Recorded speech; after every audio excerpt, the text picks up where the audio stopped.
Welcome back to the Commercial Real Estate Show. I'm Michael Bull. Today we're talking student housing with Brent Little. He's president of Fountain Residential. And so, Brent, where are opportunities for our listeners and viewers related to student housing today? Well, we talked a lot about walk to campus and fall out of bed to campus locations, but there's a lot of opportunity out there, even with we big developers and the REITs and everyone else building, 500 to 1,000 bed complexes right next to campus.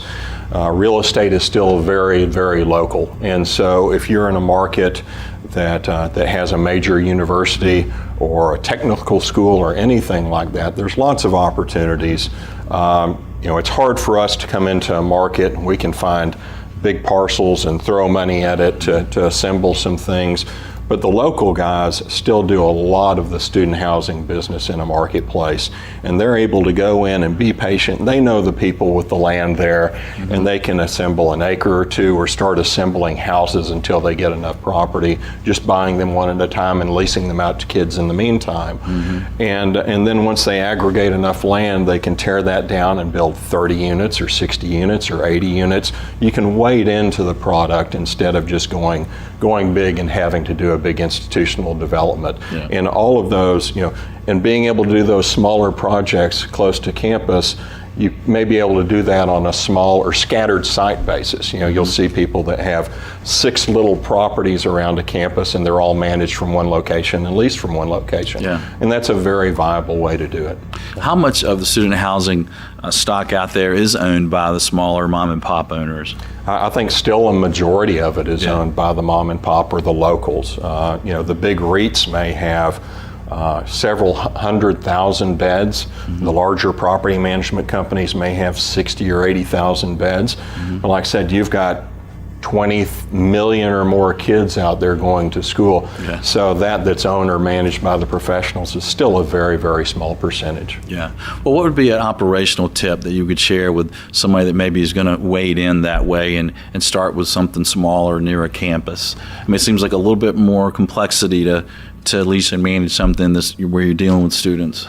I think the tip that I would give for those that haven't done it before is not to let it become Animal House. That's a surefire way to diminish your value consistently. When we see the people that are taking a property and putting the keg by the pool and it becomes the party zone, what you'll see is over time, believe it or not, these kids, it's a small percentage that want to do that, and the rest of the kids need to get a degree and get out and find a job. And so you'll keep the partiers, and then the other 30 or 60 or 80% of your residents will go away and find a place where they can live. And how do you keep it from becoming Animal House? Well, good professional management. We've got a lot of good third-party managers out there. If you're looking for someone to manage your property, there's a lot of good third-party managers.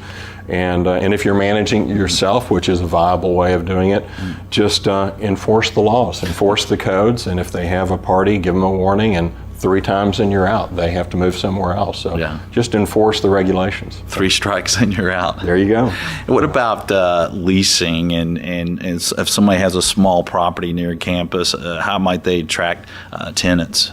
There's a lot of good platforms out there, whether you want to go big with apartments.com and for rent and all of those places, but having a good website and making sure that it works on mobile devices and making sure that online leasing is important, because a lot of times kids are leasing and it's 2 o'clock in the morning and they don't have anything else to do and they've still got 2 or 3 hours before they're going to sleep.